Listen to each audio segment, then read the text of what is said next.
नमस्कार विद्यार्थी मित्रांनो, मी डॉक्टर सरोज कोकणे फ्रॉम कोल्हापूर. विद्यार्थी मित्रांनो, गुड न्यूज म्हणायला हरकत नाही. नीट 2026मध्ये आपल्याला भारतात MBBSच्या सीट्स वाढलेल्या आहेत.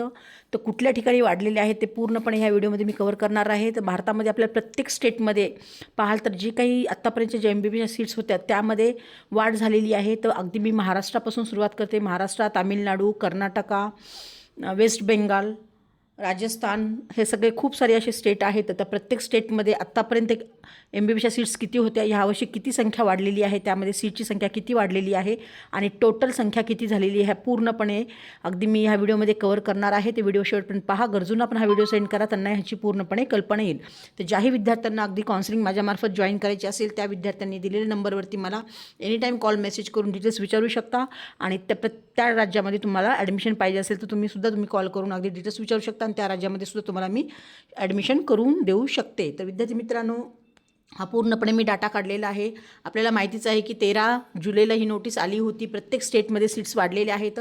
ते अगदी स्टेप बाय स्टेप मी ते सांगणार आहे. तर इथं स्टेट काढलेलं आहे, ओल्ड सीट्स ज्या आहेत त्या स्टेटमधल्या आणि यावर्षी वाढलेल्या सीट्स म्हणजे इन्क्रीज झालेल्या सीट्स, त्याचबरोबर हे टोटल दोन्ही मिळून अगदी टोटल सीट्स किती झालेले आहेत त्या राज्यांमध्ये. म्हणजे तुम्हाला लक्षात येईल की आपण जर महाराष्ट्राबरोबरच इतर राज्यांचं सुद्धा जर तुम्ही हाताशी ठेवून MBBSची सीट पाहत असाल तर तुम्हाला माहिती पाहिजे की त्या राज्यामध्ये जाण्यासाठी आपल्याला किती चान्सेस आहेत. म्हणजे त्या कॉलेजमध्ये त्या स्टेटमध्ये आपल्याला जाण्यासाठी आपला नंबर लागू शकतो की नाही, म्हणजे तिकडे MBBSच्या सीटची संख्या किती आहे टोटल ही माहीत असणं प्रत्येक विद्यार्थ्याला किंवा पालकांना माहिती असणं गरजेचं आहे. त्या अनुषंगाने मी आज हा व्हिडिओ बनवत आहे. तर जेही विद्यार्थी नवीन असतील ह्या चॅनलवरती नक्कीच लाईक आणि सबस्क्राईब करून ठेवा की जेणेकरून तुम्हाला येणाऱ्या काळामध्ये अशी नवीन आणि युजफुल व्हिडिओ पाहायला मिळतील. तर विद्यार्थी मित्रांनो, पहिल्यांदा मी तर कर्नाटका घेत आहे. कर्नाटकामध्ये तुम्हाला पाहाल तर हे जुने जे आपल्याला सीट्स पाहायला मिळतात, ओल्ड सीट्स 9,845 होत्या, त्यामध्ये आपल्याला 1,150 सीट्स वाढलेल्या ह्यावर्षी पाहायला मिळतात. तर कर्नाटकामध्ये टोटल 10,995 सीट्स वाढलेल्या आहेत. ओके, तर सगळ्यात जास्त सीट्स हे आपल्या भारतामध्ये कर्नाटक राज्यामध्ये आहेत.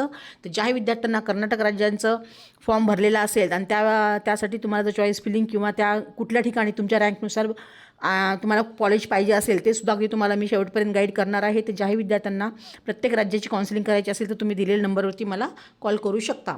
त्यानंतर मी तर राजस्थान काढलेलं आहे. राजस्थानमध्ये सुद्धा ओल्ड सीट आपल्याला इथं पाहायला मिळतात 2,700, त्या आणि इन्क्रीज झालेले आहेत 900 सीट्स हा वाढलेले आहेत. तर टोटल सीट हा 3,600 एवढ्या हा राजस्थानमध्ये सीट्स झालेल्या आहेत. त्यानंतर 3 नंबरवरती येतं तामिळनाडू. तामिळनाडूमध्ये सुद्धा जुन्या सीट्स आपण पाहू शकतो 7,850 एवढ्या जुन्या सीट्स आहेत. त्यामध्ये इन्क्रीज 800 सीट्स वाढलेले आहेत तामिळनाडूमध्ये. तर जवळजवळ टोटल सीट आपण पाहाल तर 8,650 एवढ्या सीट्स झालेल्या आहेत तामिळनाडू राज्यामध्ये. त्यानंतर UP उत्तर प्रदेशमध्ये सुद्धा जुन्या सीट्स आपण पाहू शकतो 7,500 एवढ्या ओल्ड सीट आहेत. त्यामध्ये 800 सीट्स वाढलेल्या आहेत यावर्षी.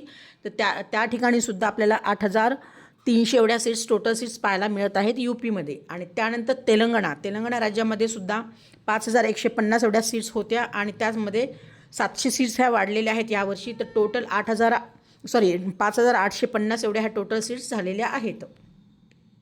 त्यानंतर बिहार ह्या ठिकाणी सुद्धा 1,900 एवढ्या सीट्स होत्या, त्यामध्ये 550 सीट्स वाढलेल्या आहेत. तर त्या ठिकाणी 2,450 या बिहारमध्ये सुद्धा टोटल सीट्स झालेल्या आहेत. त्यानंतर वेस्ट बेंगालमध्ये सुद्धा 2,350 सीट्स होत्या, त्यामध्ये 500 सीट्स यावर्षी वाढलेल्या आहेत. तर 2,850 एवढ्या ह्या वेस्ट बेंगालमध्ये सुद्धा सीट्स झालेल्या आहेत. त्यानंतर महाराष्ट्रामध्ये तुम्ही पाहू शकता तर 6,749 एवढ्या सीट्स होत्या, त्यामध्ये 350 सीट्स ह्यावर्षी वाढलेल्या आहेत. तर टोटल आपल्याला सीट्स पाहाल तर 7,099 एवढ्या ह्या महाराष्ट्रामध्ये ह्यावर्षी सीट्स असणार आहेत. आणि त्यानंतर MPमध्ये मध्य प्रदेशमध्ये सुद्धा 2,700 एवढ्या ह्या सीट्स होत्या, 300 सीट्स ह्यावर्षी वाढलेल्या आहेत. तर टोटल 3,000 सीट्स MPमध्ये सुद्धा वाढलेल्या आहेत. तर विद्यार्थी मित्रांनो, तुम्हाला कुठल्याही राज्याची जर काउन्सिलिंग करायची असेल तर तुम्हाला अगदी दिलेल्या नंबरवरती एनीटाईम कॉल मेसेज करून तुम्ही अगदी डिटेल्स विचारू शकता आणि कुठल्या ना कुठल्या तरी राज्यामध्ये तुमची सीट सिक्युअर करू शकता. तर त्यासाठी खूप सारे नियम आहेत, तुम्हाला माहितीच असतील. प्रत्येक राज्याची जर काउन्सिलिंग करायची असेल तर आपल्याला त्या ठिकाणचं रजिस्ट्रेशन करणं गरजेचं आहे आणि त्या ठिकाणी रजिस्ट्रेशन करते सुद्धा किती फी असते हे सुद्धा माहीत असणं आवश्यक आहे. खूप साऱ्या राज्यांमध्ये डिफरन्स फी आपल्याला पाहायला मिळत आहे आणि त्या ठिकाणी डिपॉझिट असतं, ते डिपॉझिटसुद्धा आपल्याला प्रत्येक राज्यामध्ये वेगवेगळं आहे, ही पण गोष्ट माहिती पाहिजे पॅरेंट्सला. त्याचबरोबर जे काही डिपॉझिट्स आहे ते अगदी आपल्याला रिफंडेबल असतं, ते कधी रिफंड होतं, त्याचे नियम काय आहेत, हे सगळं गोष्टी तुम्हाला जर पाहिजे असते तर तुम्ही अगदी मला एनी टाईम कॉल मेसेज करून डिटेल्स विचारू शकता आणि तुमचं MBBS होण्याचं डॉक्टरचं स्वप्न पूर्ण करू शकता. तर विद्यार्थी मित्रांनो, खूप गुड न्यूज आहे, आनंदाची बातमी आहे. भारतामध्ये आपल्या MBBSच्या सीट्स प्रत्येक राज्यामध्ये वाढलेल्या आहेत. फक्त योग्य काउन्सिलिंग पाहिजे, योग्य मार्गदर्शन पाहिजे, की जेणेकरून आपल्याला त्या ठिकाणी आपल्या रँकनुसार आपल्याला तिथं सीट मिळालीच पाहिजे.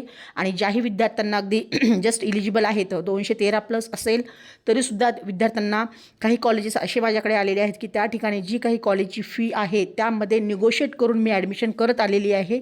आणि याही वर्षी अगदी 2-3 मला असे कॉलेजेस आलेले आहेत की त्या ठिकाणी जी काही कॉलेजची फी आहे त्यामध्ये निगोशिएट करून मी ॲडमिशन करून देणार आहे. तर तसेही जे काही पालक किंवा विद्यार्थी हा व्हिडिओ पाहत असतील, तुम्हाला मार्क कमी असतील, अगदी 213+ असतील, तरीसुद्धा तुम्हाला तिथे MBBSचं सीट्स मिळू शकणार आहे. आणि ते पण जी काही कॉलेजची फी आहे त्यामध्ये निगोशिएट करून. तर असे तमाम विद्यार्थी पालकांना मी सांगू इच्छिते की जर तुम्हाला खरोखरच पहिल्याच राऊंडमध्ये जर ॲडमिशन पाहिजे असेल आणि निगोशिएटमध्ये पाहिजे असेल तर तुम्ही मला दिलेल्या नंबरवरती कॉन्टॅक्ट करून अगदी डिटेल्स विचारू शकता आणि तुमचं पहिल्याच राऊंडमध्ये डॉक्टर होण्याचं स्वप्न पूर्ण करू शकता. ओके फ्युचर डॉक्टर्स, जय हिंद, जय महाराष्ट्र. थँक्यू.